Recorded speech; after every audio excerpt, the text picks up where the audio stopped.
Começamos mais um Casa Amigas podcast. Sim, sim, estamos nós aqui. Opa! Felizes! O microfone também. Só testando para ver se estava tudo certo, gente.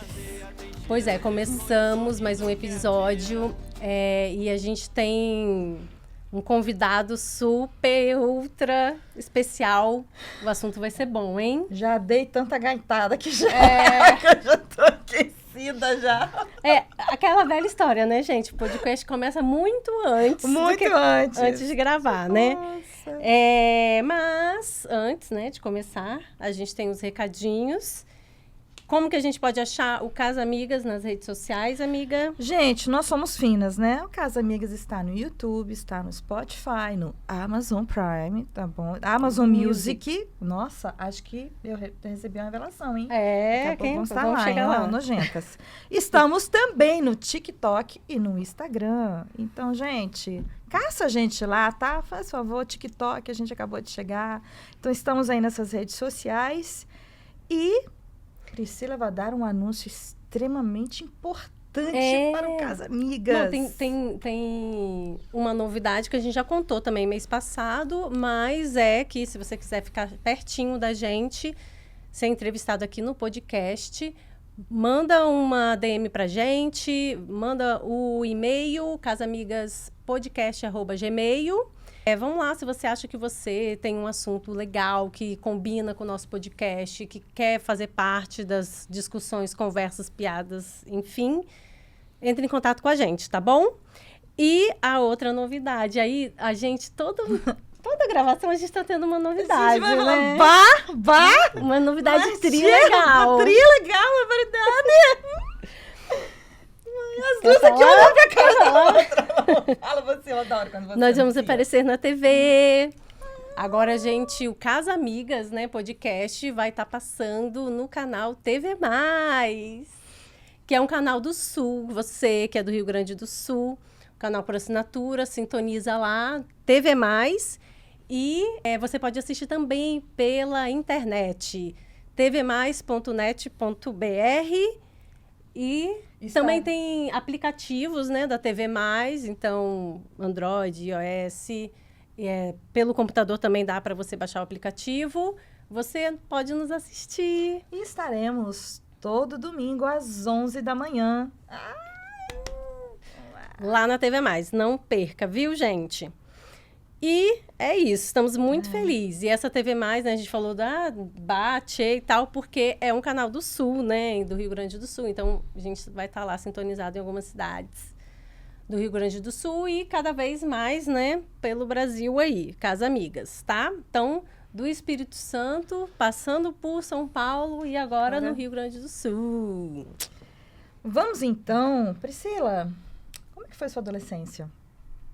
Nossa, eu não tenho nada para contar direito da adolescência, porque eu fui uma adolescente muito de boa, muito tranquila. Eu acho até que a minha adolescência foi muito tranquila, eu não dei muito trabalho para os meus pais, porque eu estava inserida em um grupo social que me dava uma base muito forte. Eu tinha umas amigas que a gente até brincava que éramos inseparáveis.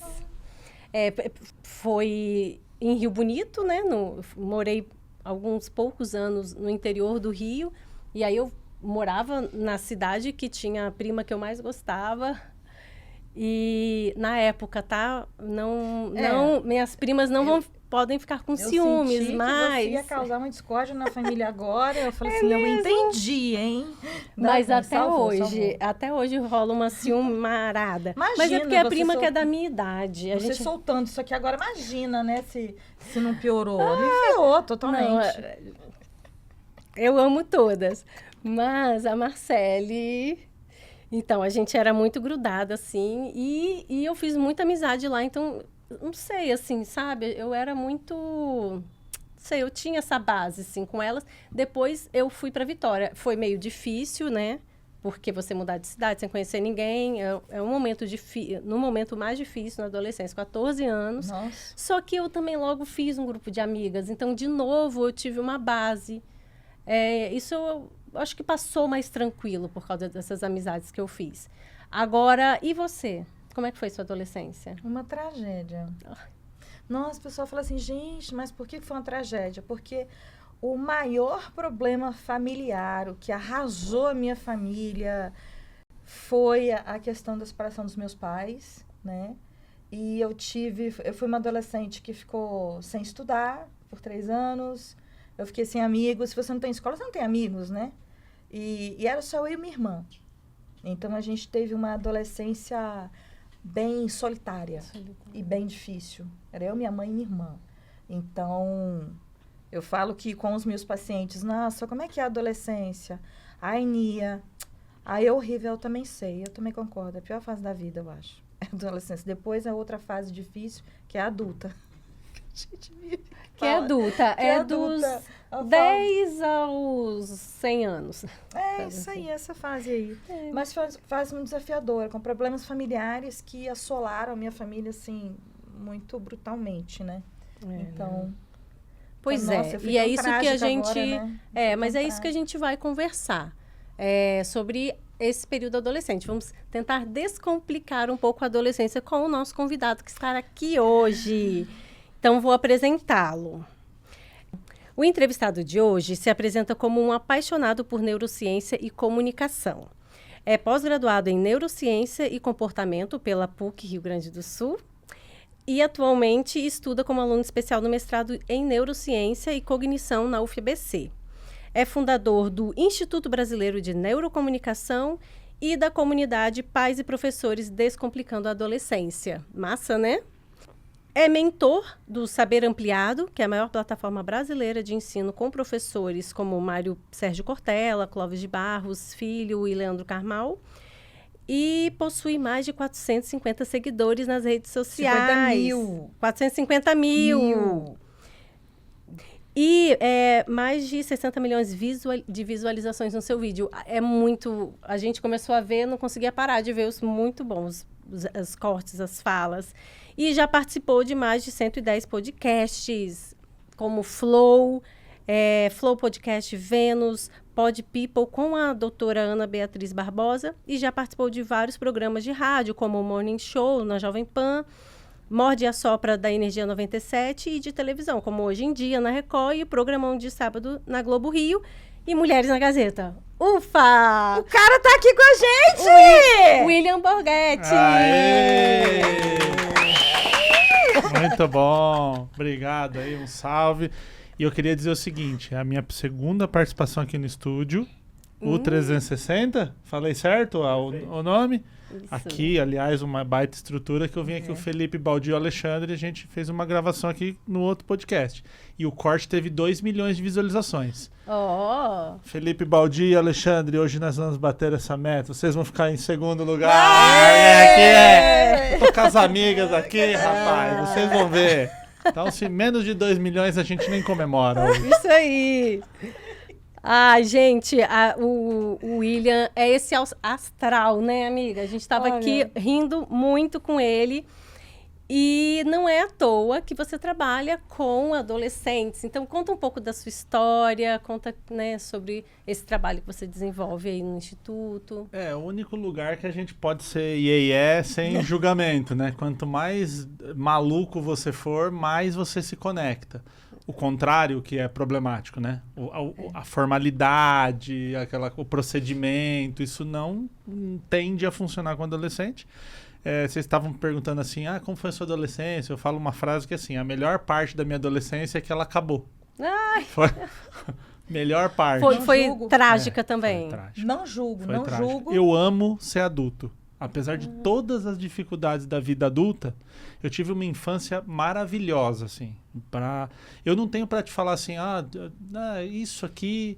Eu era muito pobre na infância, muito. Eu falo que acima da linha da fome. Então, tipo, nunca passei fome. Deu.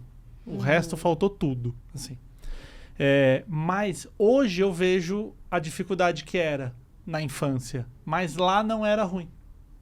lá era legal, assim, uma casa muito bem formada, meus pais maravilhosos, assim, então sempre apoiando. A minha irmã é piloto de avião, minha irmã pilotou o maior avião da Emirates, lá o A380. Que legal! Minha irmã E assim, saindo de Mauá, os dentes tortos, ela trabalhava numa clínica para arrumar o dente em troca de ser recepcionista. Pobre, como eu falei, comia, o resto todo faltou. Mas era o apoio que a gente tinha dentro de casa tornava aquilo uma coisa legal. Morar numa casa que só tinha parede e laje, tinha porta. Era um lençol na porta, né? Então hoje eu fico pensando, caramba, imagina o meu pai e minha mãe com uma criança pequena numa casa que não tinha porta, que não tinha banheiro. Então, às vezes o pessoal xinga na internet lá e eu falo assim, mano, vocês já... Perdão da expressão, tá? Mas eu já tô com as amigas aqui. Cara, eu já caguei num balde, cara. Acho que eu tô ligando pra comentário. Deixa eu xingar lá, tá tudo bem.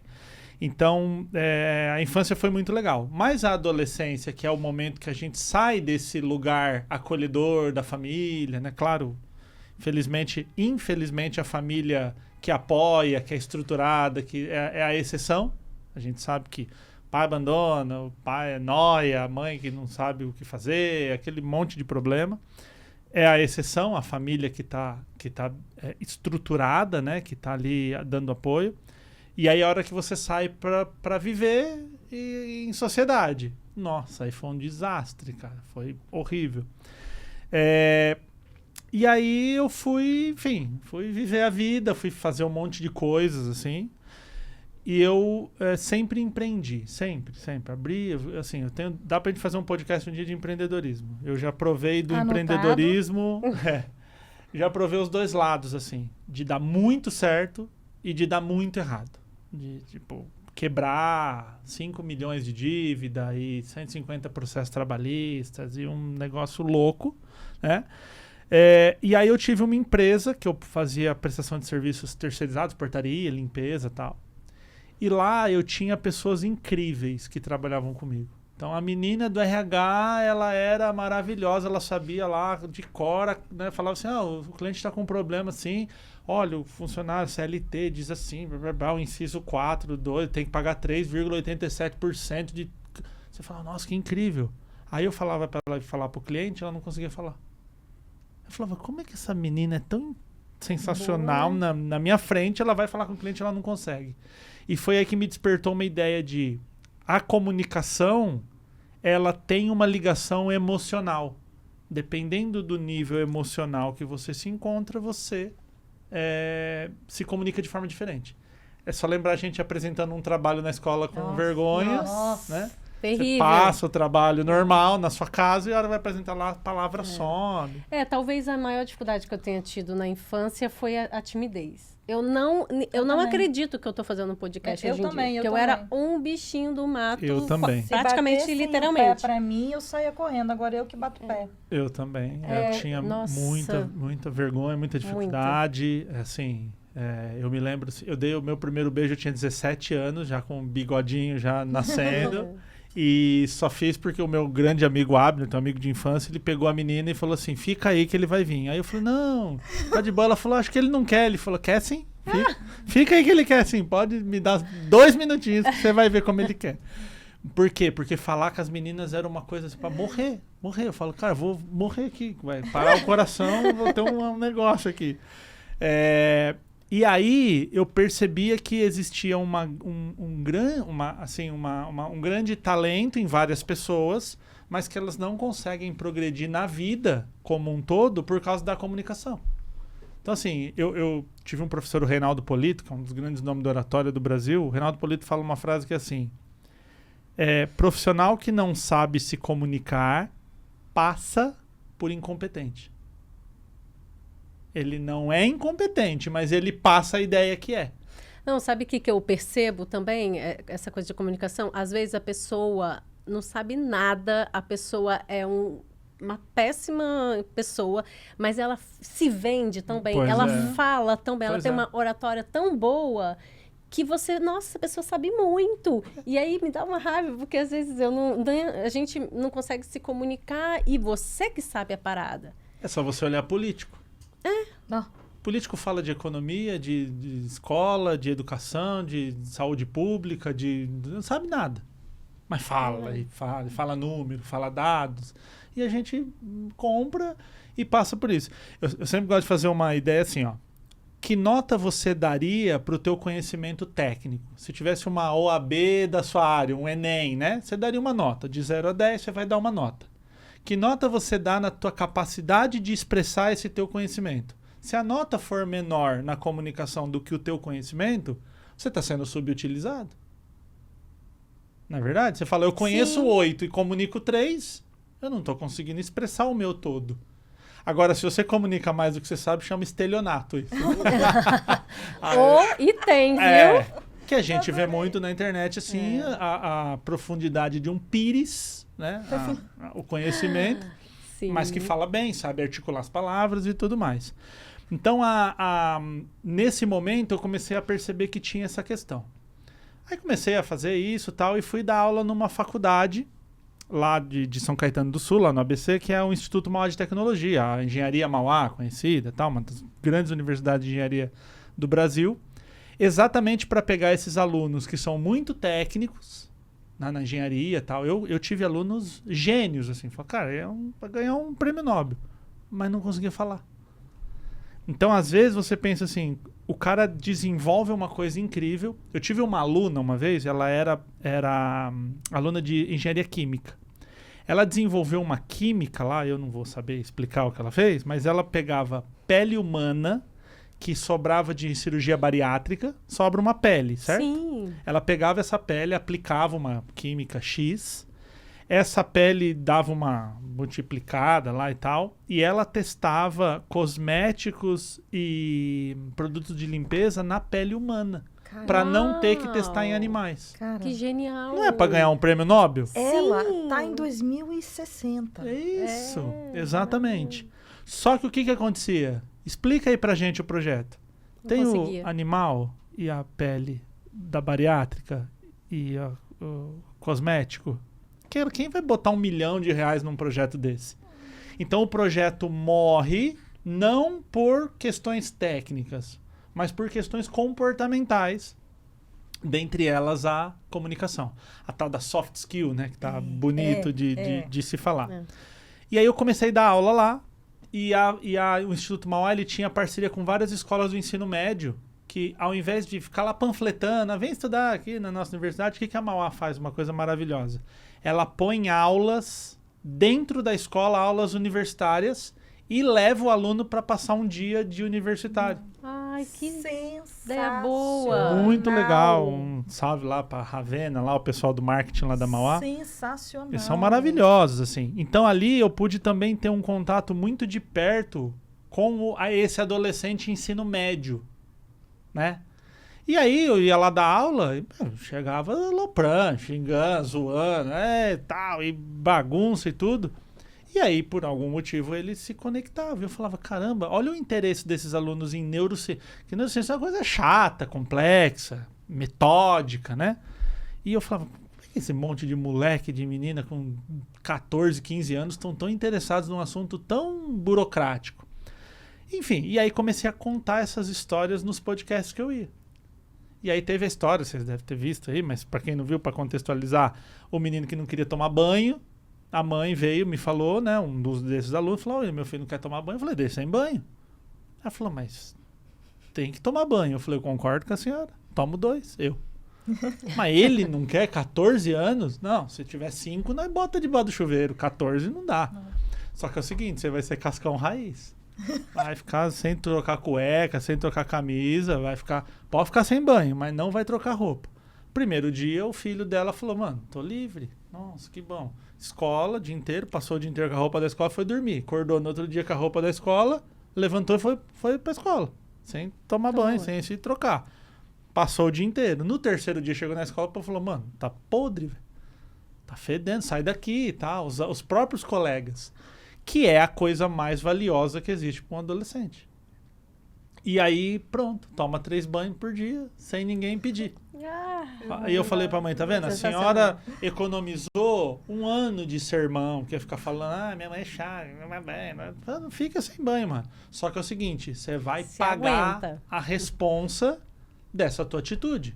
Porque assim é a vida, né? A gente tem que precisa bancar, né? As consequências. Eu posso não vir aqui, marcar com vocês aqui e não vir. Não posso. Eu tenho essa liberdade. Ninguém vai lá me bater se eu fizer isso. Eu. Exceção da máscara, né?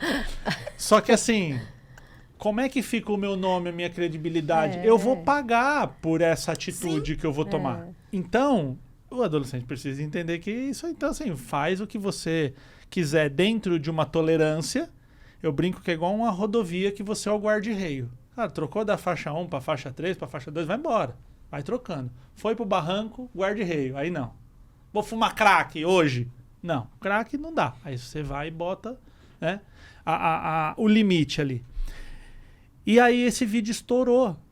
Estourou, assim, explodiu na internet, começou a chegar muita gente, e começou a chegar muita gente para a questão do adolescente, assim, muito... um cara que fala com os adolescentes. E aí eu comecei a perceber que havia uma demanda, tanto comercial, quanto técnica. Eu falei, cara, quem que cuida do adolescente? Vocês conhecem a Ebiatra? Eu ouvi recentemente por você. Então. Eu falo assim numa plateia de 500 pessoas. Você conhece, sabe o que é adorei. Ebiatra? 2 pessoas conhecem Ebiatra numa plateia de 500. Eu conheci por você. Todo mundo conhece geriatra, todo mundo conhece pediatra, todo mundo conhece clínico, mas não conhece Ebiatra, que é o médico. Eu tava assim, o que é isso mesmo? Então. Porque eu aqui não me interessava por falar sobre adolescente. Eu lembro assim que quando eu saí da faculdade, muitos dos meus amigos foram fazer o concurso para ser professor, sociologia, né? Eu falei, não quero trabalhar com um adolescente. E só que agora eu tô lidando com meus sobrinhos crescendo, né? A Júlia. A Júlia totalmente uma pré-adolescente. Uma pré-adolescente, alguns momentos uma velhinha, né? Ela maravilhosa. E aí eu e minha irmã, a gente fica assim, e aí, como é que vai lidar? Ela né? tem quantos anos mesmo? A Júlia tem 8. Ela tem entre 8 e 78 anos. Ela tem. Muito bom. Abaixa isso. Muito bom. Oscila. E aí ela tem soltado umas pérolas assim que a gente fala, cara, o que é isso? É bem louco. A adolescência, eu entrei na psicologia, eu escolhi ser psicóloga por causa dos adolescentes. Eu queria ter uma profissão que eu pudesse contribuir para o mundo, tornar o mundo melhor. E aí, com os adultos, você falou que isso não ia acontecer, com os adultos eu não ia conseguir, porque eles já tinham crescido. Adulto é chato. Porque eles já tinham crescido. Então, eu vou me dedicar à criança e adolescente. Eu estava entre pedagogia e psicologia. Depois que eu vi que eu ia ter que dar aula, não é isso que eu quero, não. Mas eu fui estudar a grade da pedagogia e da psicologia. Quando eu vi a da psicologia, não é isso que eu vou fazer. E toda a minha graduação, eu tive tudo. Eu fui monitora de psicologia do desenvolvimento do adolescente, da criança. Eu ia para os estágios, eu amava os estágios nos projetos sociais. Então, assim, a minha vida eu dedico ao adolescente. Então, foram eles que me fizeram escolher. E hoje você atende da adolescente também, né? Eu amo. Como que é? Como que é para você? E o que eles falam? Assim, não o que eles falam, né? Uma das coisas mais maravilhosas e, ao mesmo tempo, tristes, mas escutar coisas sobre a vida deles que os pais ainda não sabem. E é sempre interessante isso, né? O psicólogo, vamos pôr até o terapeuta num plano maior, assim. Esses dias vocês devem ter visto que ficou famosa uma notícia aí que as jovens estavam se apaixonando pela inteligência artificial. Conversava e criaram um amor. E aí todo mundo trata isso como uma zoeira. Tipo, se apaixonando. Aí eu sempre trago para reflexão assim. Por quê? Por que alguém se apaixona por uma máquina? Porque o adolescente sabe que aquilo é uma máquina. Ele sabe que não tem alguém do outro lado. É igual meu pai. Meu pai chegou do interior em São Paulo, viu um jogo de futebol na TV e falou, onde que os caras entram nessa caixa? Tipo, caipira da roça. Não é o caso. Eles sabem que não tem ninguém lá do outro lado. Por que se apaixona? O que a IA faz? O que o terapeuta faz que nós não estamos fazendo? A escuta. O algoritmo, o que ele faz? Ele presta atenção em você e te entrega aquilo que você gosta. E nos padrões, vai ter um padrão Exato. de gosto, de preferência, ele vai encontrar padrões. E aí vai... E eles dão todas as pistas toda hora. Mas a gente tá muito entretido em pagar conta e tarará. E tem uma coisa que é louca nisso tudo, que é assim, façam o teste um dia, que é bem legal. Você encontra uma mulher grávida, e aí você pergunta para ela, o que você espera do teu filho? Você é o pai da criança? O que vocês esperam? Daqui a pouco tem uma criança aqui. O que vocês esperam dele? Ele vai falar mamãe, vai falar papai, vai comer a primeira comidinha, vai no parquinho, vai pra escola, vai aprender a andar, vai aprender a comer sozinho e tal. Legal. Você já parou pra pensar que daqui 13, 14 anos ele vai ter desejo sexual? Ele vai estar numa festa que pode ter droga, bebida? Aí sabe o que eu escuto? Vira essa boca pra lá. Não. Assim como o sol nasce amanhã, o seu filho vai estar num lugar exposto a isso. Não é vir essa boca pra lá. Então a gente trata a adolescência assim, vamos ficar quietinho, vai que eles não vê a gente, aí passa, daqui a pouco eles fazem 20 anos, eles não tumultuaram o nosso espaço. E uma coisa que eu percebo é, por exemplo... Ai, caramba, tá esquecendo o que eu ia falar. Aí, ó, começou. Tá Primeiro do dia. Primeiro do dia. Daqui a pouco vem. Tá, vai, continua. Era alguma coisa relacionada. Dá um comando pro seu cérebro assim. Coisa... Continua que daqui a pouco eu lembro. Continua que daqui a pouco eu lembro. Isso, continua, daqui a pouco vai vir essa memória aí. Mas assim, o fato é, a gente trata a adolescência como uma coisa que tem que esperar passar. E não vê as belezas que existem.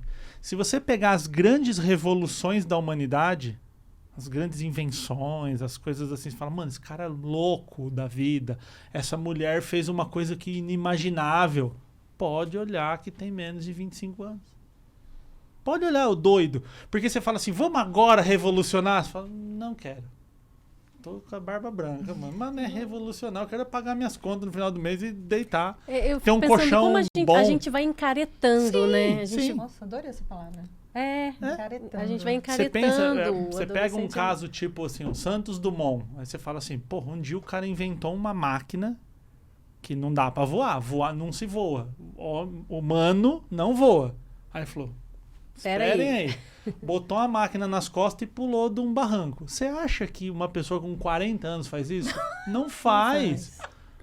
Tem que ser um adolescente impulsivo para fazer uma doideira. Eu lembrei até dos grandes astros do rock que morreram aos 28 lá, né? Geniais. Eram pessoas geniais, assim, na música. E Jimi Hendrix, imagina... Janis Joplin, então assim, você fica olhando isso, você fica, cara, como que uma pessoa com tanto talento pode ter acabado com a sua vida? Mas acho que eles viveram muita coisa até. E é exatamente quando a gente começa a entender a estrutura do cérebro de um adolescente, o porquê que faz isso, a gente começa a entender que assim, é uma área emocional muito bem desenhada, o sistema límbico funcionando a pleno vapor, e aí o pessoal que está assistindo, não sei o que é sistema límbico. Meu papel também aqui é comunicar, né? É deixar todo mundo nivelado. Sistema límbico é o divertidamente. Sabe quando a raiva vem lá e fala raiva e a gente perde? Aquilo é sistema límbico. E tem uma área que é a área chata do cérebro, a área que cuida, que fala assim, não, segura, não dá para ter raiva agora. Você está na frente do teu chefe, segura. Agora não é hora de quebrar as coisas, né? Você está num velório, não fica rindo. Tem uma área que faz esse controle, esse gerenciamento, se a gente puder dizer assim. Ou seja, essa área vai ficar pronta de 25 anos. Então, até 25 anos, o ser humano ele tem dificuldade em inibir os próprios comportamentos, em fazer gestão de tempo, em ter tomada de decisão. Então, é da estrutura cerebral.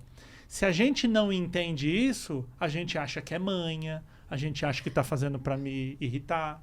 Mas a gente tem que pagar um preço, né, para poder ouvir, né? E ninguém está disposto a ouvir, porque acha que, não, eu já sei o que tem que ser feito. E a maioria nos atendimentos, o adolescente, ele tem uma forma, tem uma didática para você explicar para ele, né? Exatamente. Não é de cima para baixo, É falar, olha aqui, vamos... Igual o vídeo que você tem lá sobre o problema. Vou jogar o problema pro outro. Joga o problema para ele. O que você vai fazer se você reprovou que você tá perto de reprovar de ano? O que você vai fazer? E não falar, não, eu vou fazer isso, eu vou tirar isso e aquilo e tal. Eu falei, ó, você vai tirar, você não vai ter o resultado que você quer. E outra, você tá trazendo para você a responsabilidade de resolver o problema. Exato. E a responsabilidade não é sua nem minha, é nossa. E assim, o que os meus nossa, que eles vão me matar. Os meus adolescentes queridos, né? Eu pedi para que eles comentassem sobre o que ele gostaria que fosse falado sobre a adolescência. Legal. Né? E perguntei para ele. Mandou assim, a primeira. Acho que é importante falar como a gente se sente pressionado o tempo todo. Os adultos precisam escutar mais e julgar menos. Porque mesmo que já tenhamos maturidade, não sabemos de tudo. Olha que coisa incrível e sábia vindo de alguém. Se você fala essa frase, fala assim, Aristóteles, todo mundo, uau, que baita frase, né? Mas assim, eu falo uma coisa que pode parecer assim absurda, mas eu falo, o adolescente é um humano. De vez em quando não parece, eu sei. Mas é humano, cara, é humano. Ele quer ser ouvido, ele quer ser aceito. Daí tá morrendo ali. Ele quer participar, ele quer estar na tomada de decisão. Então, se eu trato ele como um idiota que não é capaz de escolher a própria roupa, eu não estou estimulando ele a fazer coisas novas. Esse final de semana, o meu pai mora numa chácara no interior de São Paulo. E aí eu fui lá visitar ele, foi eu, a minha namorada, a minha enteada, eu tenho a enteada Larissa de 15, vai fazer 16 agora em novembro, e o Tetinha, que é o namorado dela. Famoso Tetinha. E aí a gente chegou lá, cara, chácara, heavy metal, vida no campo, assim, vai tomar leite, vai lá na vaca tirar, assim. E aí a gente assim, cara, eles são de cidade, eles não estão nesse rolê, né? Mas, aí cheguei lá, cheguei pro meu pai, o pai, seguinte, tal, meu pai, esses cavalão aí já estão prontos. Cara, cortaram cana, subiram no pé de coco para pegar coco e beber água do coco, cortaram, abriram mandioca, cuidaram da galinha, o porco fugiu correndo atrás do porco, sujaram o pé, o cachorro passou na lama, pulou neles. E aí você via assim, olha como se vira. E às vezes dentro de casa, eu não quero lavar o prato que tem uma comidinha. Mas lá, quando é exposto num ambiente que tem que fazer, cara, piraram no passeio, adoraram, assim, voltaram contando as coisas. Até a Larissa foi engraçado que ela falou assim pra mim, pô, você tem um monte de história nova pra contar no podcast, né? Porque, porque aconteceu e tal. Então eu falo, quanto também a gente não proporciona o ambiente para que eles se mostrem importantes. Quando a gente quer viajar, a gente tá lá decidindo uma casa, então vamos sentar todo mundo, inclusive o adolescente, o que você acha dessa casa? O que você quer? Então ele participa, ele tá na tomada de decisão. E aí vem o tal do pertencimento, que todo ser humano precisa, de 0 a 150 precisa, e ele se sente pertencente e ele começa a dar resultado.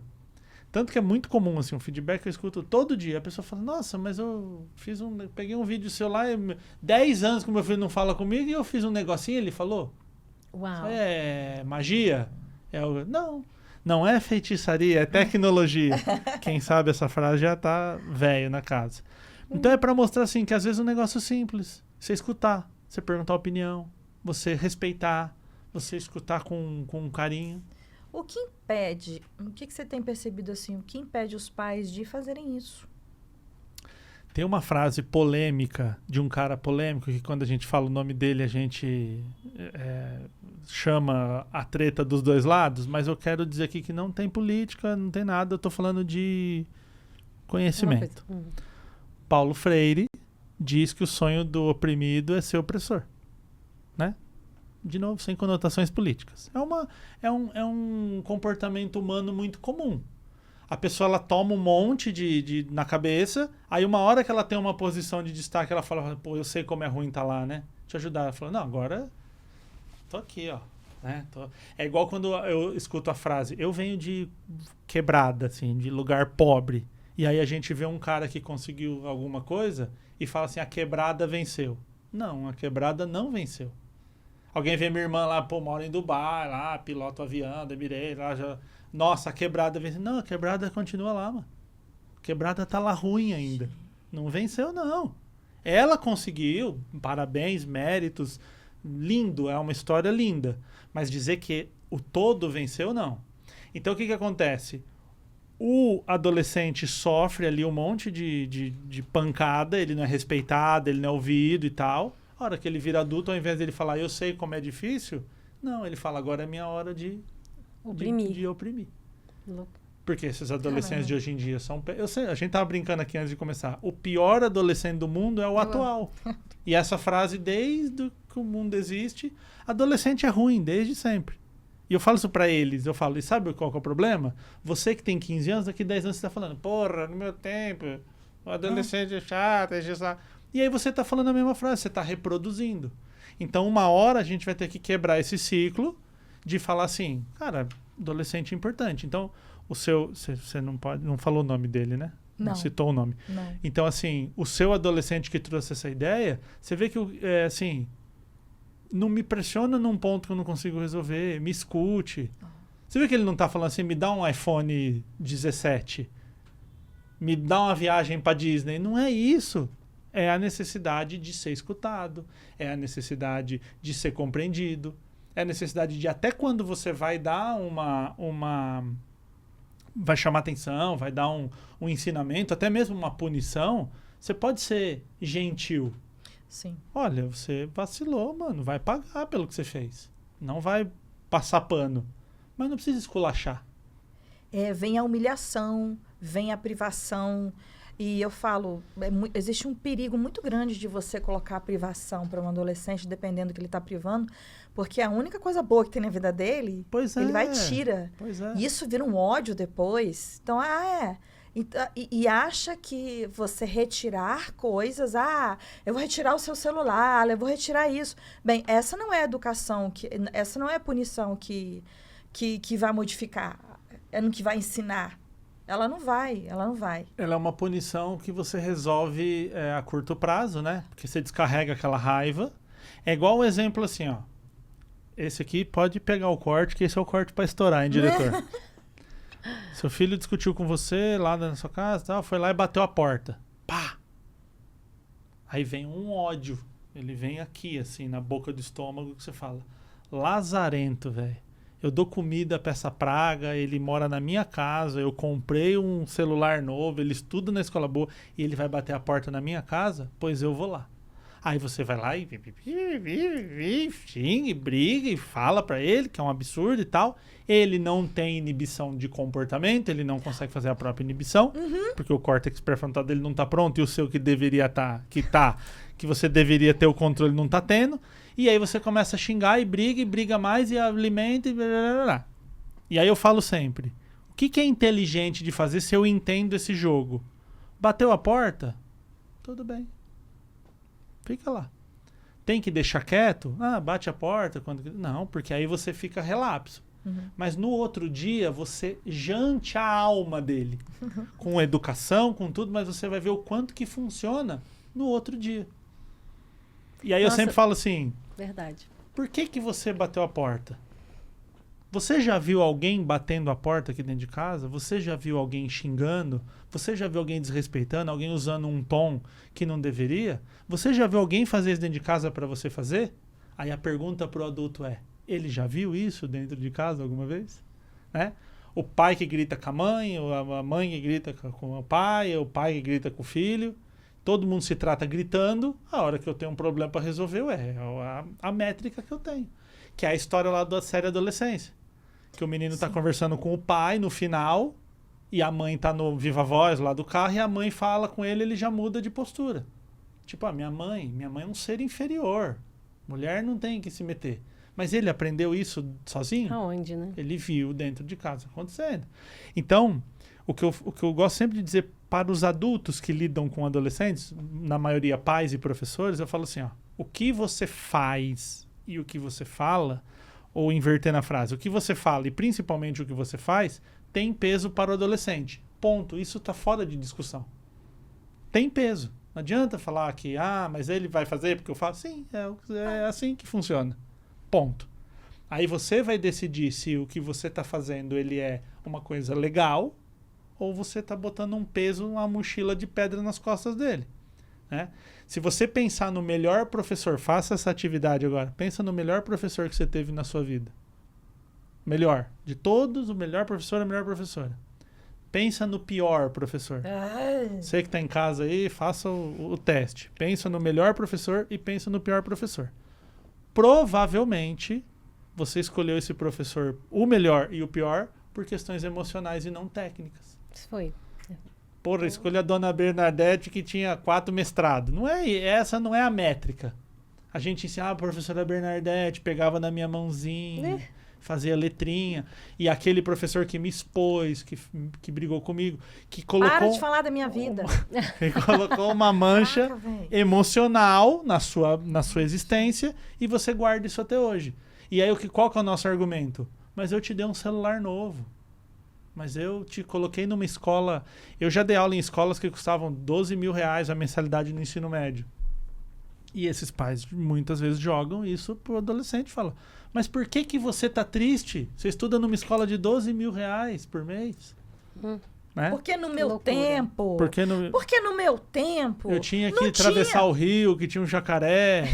Ou do pai que tem... Porque no meu tempo, eu tinha que capinar o quintal, eu tinha que tirar leite e lutar com leopardo, com leopardos. A escola era 700 quilômetros, tinha que ir todo dia. Você não sabe valorizar, eu não comia, eu ia descalço, Aí eu falo, gente, a tua história triste não vai mudar a cabeça do seu filho. Não muda nada. Pai, a sua geração é muito diferente da minha, não tem comparação, né? Que foi a frase da minha sobrinha. E aí, a gente tem que botar esses adultos tudo pra sentar e falar, escuta ela.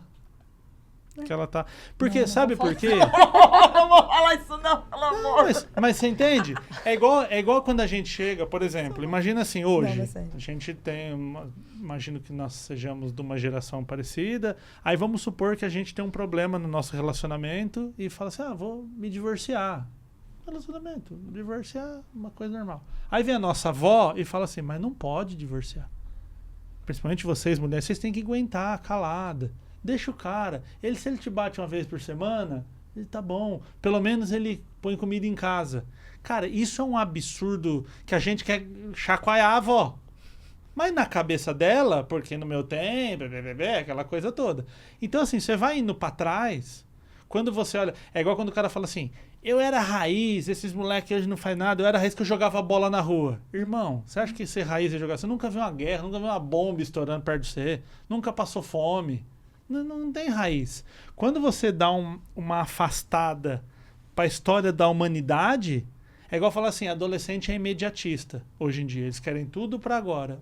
É verdade. E o adulto não. Adulto não é imediatista. Eu sempre gosto de uma história que é assim, quando o Dom Pedro veio proclamar a independência, a história lá, ele saiu do Rio de Janeiro, da Quinta da Boa Vista, e vem até São Paulo e leva 17 dias na mula. Ele vem em cima da mula, vem parando, leva 17 dias do Rio de Janeiro até o Ipiranga, São Paulo.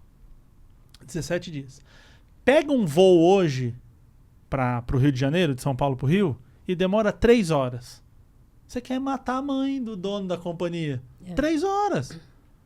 Que absurdo levar 3 horas para ir pro Rio de Janeiro, é 40 minutos. E aí você leva 3 horas. Porra, o Dom Pedro, se ele visse, falava 3 horas, que gostosinho que é ir pro Rio de Janeiro. Então, tudo que é ruim, que é complicado, você tem que ter uma referência. É lógico, óbvio, igual cristalino, igual essa água, que viver em 2025 é mais fácil que viver em 1970. Que é mais fácil que viver em 1900, que é mais fácil que viver em 1500. As pessoas morriam por infecção, cortava o pé, morria. Hoje ninguém mais morre, eu não deveria, pelo menos, né? Agora, o mundo está ficando muito mais fácil. As pessoas vão se adaptando a essa facilidade. Aí eu quero fazer uma pergunta que muda um pouco a nossa conversa também. Hoje as coisas realmente estão mais fáceis, mas hoje a gente tem lidado com a questão da saúde mental, que tem atingido muitos adolescentes. Era uma coisa que a gente não ouvia, não via tanto, né? Uhum. E aí, eu queria entrar nesse assunto com você, né? Sobre a saúde mental, o número de adolescentes que se suicidam, depressão, até você também, Nias, para complementar. Como que os pais podem, né, ajudar quando vê uma situação? Porque é isso, o adolescente já naturalmente dá uma afastada, quer ficar, né, quer ficar sozinho, quer ficar só no celular com os amigos, jogar, não sei o quê. E aí, como que você consegue perceber se seu filho está bem psicologicamente, né? Eu tendo a discordar que hoje em dia a saúde mental tá pior. Tendo a discordar. Eu só acho que hoje tem mais diagnóstico e hoje tem mais publicidade. Então, exemplo, né? Vocês vieram do Espírito Santo. Se acontecesse uma coisa em Mauá, em 1990, vocês do Espírito Santo não iam ficar sabendo nunca. E se eu subisse num carro lá e pulasse em cima, nunca ia ficar sabendo. Vocês iam ficar sabendo caso lá caísse no Jornal Nacional. E vice-versa. O que acontecia em Vitória não se sabia em São Paulo. O que acontece hoje? Hoje a gente fica sabendo tudo de todos os lugares. Sai correndo na Paulista agora gritando aqui, daqui 5 minutos tem uma pessoa do Japão assistindo. Às vezes ao vivo. Alguém transmite aquilo ao vivo. Então, existe um estudo que é o Daniel Kahneman, é o mago disso, ele é um cara incrível, que é a ideia dos vieses cognitivos. E um dos vieses é o viés de disponibilidade. Então, a gente tem o todo. Então, imagina, tem essa mesa que é o todo. Aí eu falo assim, ó, essa mesa é branca. Não, essa mesa não é branca. Você fala, eu tô vendo aqui, ó a minha visão aqui. Eu tô vendo só um pedacinho. O que está disponível para mim é que ela é branca. Então, para mim, ela é branca. Só que eu não consigo enxergar o todo. Sim, é igual quando a gente fala assim, avião é perigoso. 250 mil aviões decolam e pousam todos os dias no mundo. Em segurança, chega, decola, pousa e todo mundo desce bonitinho. Qual que sai no jornal? O que cai e o que mundo derrapa, inteiro. o que pega fogo, o que a turbina não funciona, esse tipo de coisa. Então, por exemplo, você acha que a nossa avó não tinha problema de saúde mental? Ela só se fechava e aguentava. Aguentava. Porrada, aguentava tudo. Eu tive, como eu falei no final de semana, conversando, tava meu pai e meu tio, meu pai e o meu tio, o irmão dele, contando das coisas que o meu avô fazia. Meu avô chegava de tarde em casa, do trabalho, chegava e quebrava todo mundo no soco. E acabou. E ele batia porque ele tinha as doideiras dele, os incômodos dele, e ele batia, chegava na minha avó, quebrava, apanhava todo dia. Sabe que a mulher fala assim, mano, tá chegando a hora, vou tomar a surra do dia. Aí você fala assim, hoje tem problema. Sabe o que essa mulher fazia? Quando a minha avó, no final da vida, ela veio morar com a gente, ela morava numa casa, num lugar normal, tipo, tem o perigo de uma cidade grande. A minha avó passava 6 correntes na porta. Entende? Então você fala assim, não tinha problema de saúde mental? Sempre teve. É igual falar assim, hoje tem muito diagnóstico de autismo, tudo é autismo. Né? Só que assim, pega as características do autismo e tenta lembrar, na sua sala de aula tinha um. Um que tinha dificuldade de falar, um que tinha dificuldade com sensorial. Isso existia. Mas o que a sociedade como um todo fazia? Escondia. Quem era autista nível 3, a própria família escondia essa pessoa dentro de casa, não ia para a escola, não tinha... Então, é preciso fazer isso que estão fazendo e mais... Essa crítica, né? Se realmente é porque aumentou... Para dar luz, né? Sim. Então, assim, problema de saúde mental existe desde que existe humano. Imagina você tá lá na selva e falando assim, mano, tem um leão do lado de fora. Isso dá ansiedade. Será que eu vou comer amanhã?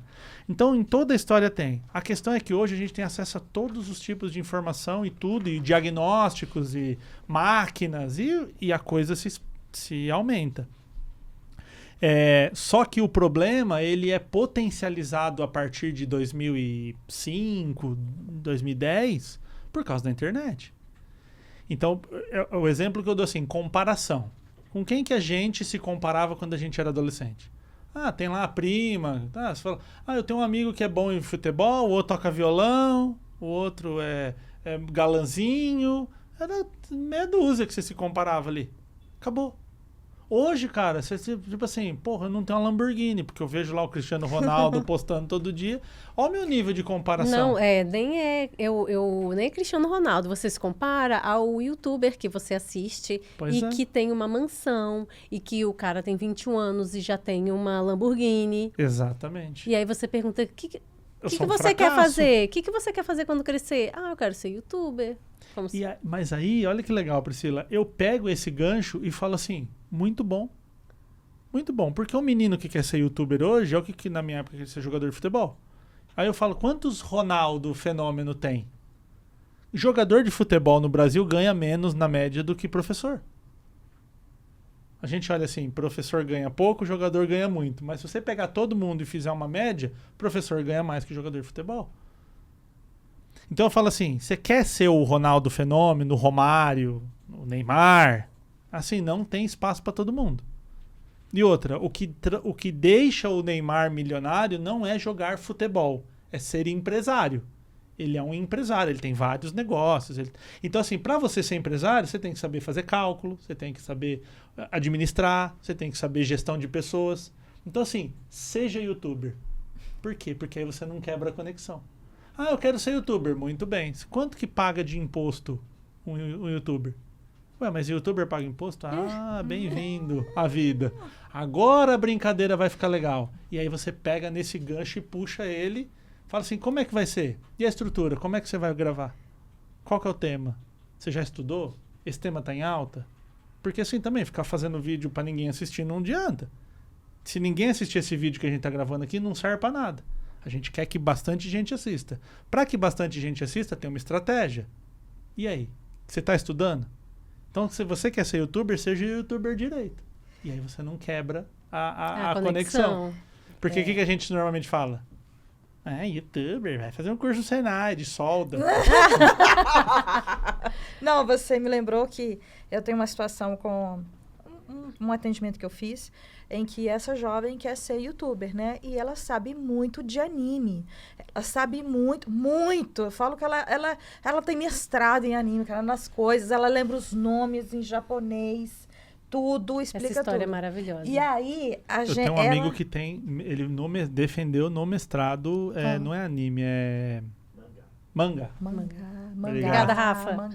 O Omori, Marco Omori. Ele tem inclusive uma rede de escola de pré-vestibular lá. Meu amigo, o cara defendeu no mestrado o negócio do mangá. Aí, fala pra sua adolescente vou falar com ela.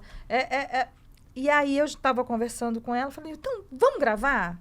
Vamos gravar já que você quer? Vamos gravar? Mas os pais estão com muita dificuldade de entender que é isso que ela quer fazer. Olha a sua amiga, ela está estudando num curso, está fazendo faculdade de administração. Então, você vai lá estudar administração. E acabando, eu falei, vamos gravar? Aí, levei no estúdio de podcast que tem no Teia, né? O Teia que tem aqui. Legal, eu fui na Lapa para ela conhecer ela. Não gostei. E eu... O que eu vou fazer? Aí, acabando, eu falei, vamos fazer o seguinte? Vamos gravar lá no consultório? Aí, na sexta-feira, no consultório, é muito silencioso. Não tem ninguém lá. Tirei todas as coisas do armário, da estante. Ela trouxe os objetos dela, colocou na estante e a gente gravou. E ela falando assim, hoje estou aqui, a gente gravando junta, com a minha psicóloga, falando sobre anime. Reação da minha psicóloga com o Boruto, não sei o quê, Boruto 2 Vortex, uma coisa assim. Desculpa, gente, os otakus que estão vendo isso, eu estou falando errado. E aí... Ela gravou, é velho, desculpa. Não sabe o nome. A gente gravou e tal, agora tá no YouTube. E eu vou disparar agora para as pessoas darem uma moral para ela. Só que saindo da última sessão, ela falou assim, Nia, tem problema? Eu vou gravar sozinha o próximo episódio. Não. Tem problema não. Tudo que você queria. Ela gravou o primeiro sozinha. Olha que incrível. Eu falei, olha só, você vai ser minha paciente mais cara, tá? Eu tô só te avisando. Tô torcendo pra você explodir. Você vai ser minha paciente mais cara. Eu tô torcendo pra você explodir. Quando eu oriento os meus adolescentes, eu falo pra eles assim, se comprar o iate e não me chamar, vou tacar a pedra lá de baixo. Sou vingativo, eu tô aqui, professor me ensina, eu te ensino os Paranauê, e aí você vai lá e consegue. Mas é isso. Mas você vê que, por exemplo, você levar ela eu tô fazendo uma análise da análise, né? Mas assim, você levar ela no estúdio, sentar lá e gravar, faltou para ela talvez o processo. Que nem você pôs os negocinhos na estante, você colocou ela num ambiente, porque às vezes um ambiente desse aqui assusta. É um ambiente profissional. Chega, tem o cara do som, tem o cara da luz e não sei o que. Você põe uma pessoa que não conhece, ela se assusta. Ali não, ela estava num ambiente confortável, ela conhece o teu consultório, ela montou com as coisinhas dela. Então entende que gravar um vídeo não é só apertar o REC. Né? Tem toda essa preparação. Então eu vejo que uma vez assim, a Larissa chegou em casa e falou, eu quero tocar violão. Aí a Cláudia falou, mas de onde você tirou? Não, quero tocar, acho que é legal, vi alguma coisa numa rede social e quer tocar violão. Aí a Cláudia começou, não, porque o violão custa 2.000 e aí tem a capa, e tem um amplificador, não sei o que, vai ficar 10.000 pra aprender a tocar violão. Pô, nada, não invista R$1 nisso. Não põe dinheiro. Quem quer, faz com o que tem. Liguei pra um amigo meu, toca, o Abner. Abner, você tem um violão daqui, velho, tiver 2 cordas, tá bom já pra nós começar aqui. E o Abner é um cara muito cuidadoso, tá? Ele foi lá e pôs a cordinha nova, me deu um violão. Falou, usa lá quando você precisar. Aí ela ia lá e tocava. Começou a tocar. Eu comecei a ensinar ela as notas. Inclusive ela tocava, até hoje eu escuto aquela música, eu tenho um trauma, que é da Trem-Bala lá. Que ela fala, que a vida é trem-bala, parceiro. Só passageiro precisa partir. Aí a música tinha esse buraco, assim, porque ela tava trocando a nota. Tocou. Aí um dia eu cheguei lá na casa dela, aí não tava tocando. Aí outro dia não tava tocando. No outro dia não tava tocando. Aí um dia eu vi o negócio debaixo da cama, o violão, debaixo da cama. Aí eu falei pra ela assim, você não quer mais tocar violão, né? Você não tá mais com vontade. Ela falou, não, já passou. Beleza, eu não investi nada, eu não coloquei expectativa. Ela teve experiência. Posso devolver pro Abner? Pode. Catei o violão, devolvi pra ele, acabou. Sem briga, teve experiência, brincou, aprendeu, acabou. Agora, se eu falar assim, não, eu vou investir, eu vou pôr dinheiro, eu vou não sei o quê, eu vou fazer, aí ela põe debaixo do colchão, eu trago pro pessoal. Pô, tá 1.000, como? Tá achando que o meu dinheiro é capim? Que absurdo, não sei o quê. Quis jogar vôlei. Tava jogando um dia na escola, o professor falou, nossa, você joga bem. Pronto, quero treinar vôlei, quero jogar vôlei. Tá bom. Fui num negócio da prefeitura e consegui uma vaga lá pra ela treinar. Eu quero tênis, a joelheira. Treina lá com esse tênis seu aí, de All-Star. Vai lá treinar. Se você jogar e for bem, a gente vai investir em você. Mas você precisa mostrar. Aí jogou. Chegou um momento que cansou, não queria mais. Entende? Mas, então mas imagina se ela não tivesse tido a experiência. Isso. Ia ficar aquela coisa na cabeça, ia ficar frustrada. A experimentação é muito importante. Tudo. É igual, então assim, por exemplo, isso que você fez de levar a sua paciente lá no estúdio de podcast. Então assim, olha que rico que é isso de vida real, cara. Senta ali e faz pra você ver. O melhor exemplo que eu gosto de dar é assim, muito adolescente quer ser veterinário. Porque imagina que veterinário é pet shop. Mano, leva num lugar, enfia a mão na bunda da vaca lá pra inseminar. Se a pessoa falar, mano, que da hora. Então você é veterinário. O cachorro chega com as tripas abertas e você tem que costurar. Isso é ser veterinário. Então, nada vai ser melhor para escolha profissional de um adolescente de você procurar um lugar, um amigo que tem aquela profissão e fala, passa um dia aí. Experiências, né? Exatamente. Eu tenho uma grande amiga, Karina Pirró, aliás, eu te passei, né? Foi. O Terapia no Insta. Karina é Já maravilhosa. Maravilhosa. Vocês vão adorar a Karina. E a Karina, ela é psicóloga, ela é baita psicóloga, assim, e tal. E aí um dia a Larissa falou assim, a Larissa gosta muito de crime, de esse true crime, ficar vendo lá. E aí ela chegou pra mim um dia e falou, esse negócio de neurociência aí, isso aqui e tal. Como é que é o cérebro do psicopata? Por que o psicopata faz aquilo? Eu falei, pronto, ela veio pingando na grande área pra mim. Chega aí, sei lá, tem a amígdala, o córtex pré-frontal, que tem problema. E aí comecei a fazer um negócio e ela pirando, assim. E agora ela, não digo assim, eu fui lá e falei pra ela, mas assim, ela quer fazer psicologia. Adorei. Larissa! Pronto, já tá o salve aí, ó. Quer fazer psicologia? Cola aqui, ó. Gente, o tempo acabou. Não, vamos assim, lá. Já? Mas termina essa história mas aí. só pra fechar. Absurdo. Levei ela, sentou, gravou um podcast comigo e com a Karina, entendeu? A Karina começou a falar, tem as coisas legais, a gente pega assim, mas tem as coisas complexas, tem o paciente que a gente não consegue tirar daquela situação, é frustrante. Então, assim, vida real. E mesmo assim ela quer estudar, ela quer conhecer, mesmo conhecendo o lado burocrático, que emitir nota. Não, tem uma secretária. Entendeu? Mas mesmo assim mas... ela quer continuar. Então, expor esse adolescente à vida real do que precisa ser feito é muito importante. Nossa, muito legal. Eu acho que esse programa, esse episódio, ele cumpriu total o que era o objetivo, né? O que era o título, o Descomplicando o Adolescente. Porque, assim, saio daqui com uma outra visão, várias respostas já para dar para minha sobrinha daqui uns anos, né? E, William, a gente queria te agradecer muito. Falei. Você falou, veio pergunta do professor, eu fiquei falando aí, desculpa. Não, mas... É pecado você pedir desculpa, meu bem. Da próxima a gente vai fazer igual o debate lá. 30 segundos para réplica.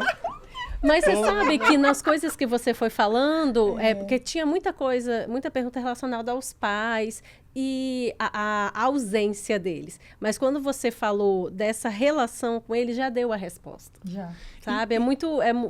Foi muito louco. Acho que deu uma iluminada, assim, em todos os pontos mesmo que a gente ia tocar. E é isso, assim. Eu queria só rapidinho que você falasse dos livros que você trouxe, porque as caixinhas, a gente não consegue falar, nossas caixinhas, mas deixa como indicação. Sim, eu vou indicar a caixinha Você conhece seu filho? Isso aqui são perguntas maravilhosas, né? Onde é um puxa-conversa, né? Por exemplo, uma pergunta aqui, qual foi o lugar em que ele deu o primeiro passo? Qual foi o lugar em que ele andou pela primeira vez? Sabe? Então, você conhece seu filho, tem outro que deixa seu filho mais incomodado. E são coisas aqui que a gente estava ouvindo o William falar e que é um puxa-conversa muito bacana. Muito sabe? legal. Assim, eu faço no atendimento familiar, muito legal para poder sensibilizar os pais com relação a saber sobre o seu filho, né? E o outro conte a sua história para o seu filho. Maravilhoso essa caixinha. Tem um resultado esplêndido, porque os filhos adoram saber sobre a vida dos pais. Eu já quero isso aí para sentar lá e aqui, por exemplo... uma das perguntas, uma das conversas que eu tive com meus amigos professores era justamente que os alunos não sabiam sobre a vida dos pais. Que tinha aluno que não sabia nem o que o pai trabalhava.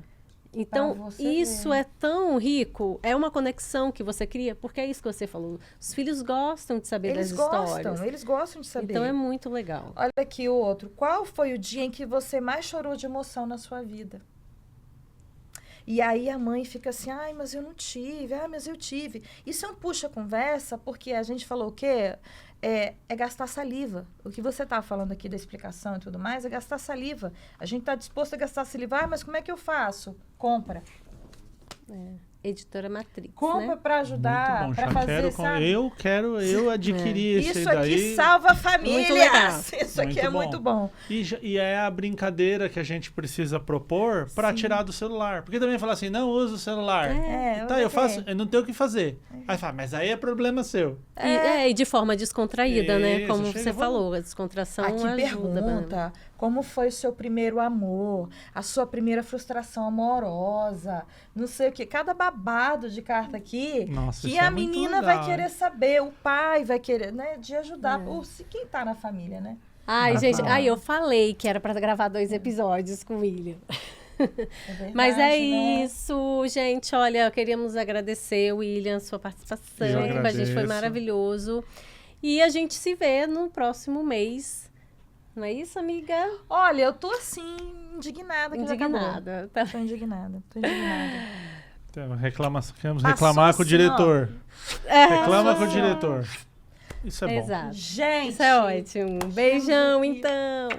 Ah, sim, Ok. não, antes a gente vai colocar aqui as redes sociais do William, né? Tá gravando ainda? Sim, já Não está. tira, Tá né? ainda. Quer Isso. falar, William, suas redes sociais? É o William Borghetti em todas as redes sociais. O William Borghetti é péssimo de escrever. Então, A gente vai colocar embaixo ruim. na tela. Então você vai lá na lupinha, lá escreve neurocomunicação, você vai me encontrar. TikTok, Facebook, YouTube, Instagram, Orkut, ICQ, todas as redes sociais eu tô. Obrigado por quem assistiu até agora. Você que tá me assistindo aí, me chama no inbox do Instagram e fala, ó, te vi lá com as amigas, que eu vou te dar um manual da adolescência de presente, de graça, de presente, não tem pegadinha, nada daquilo lá, não. É de presente, manual da adolescência pra você. Me chama no inbox. Obrigado pelo convite, pelo espaço e é nóis. Amei. Tchau, tchau.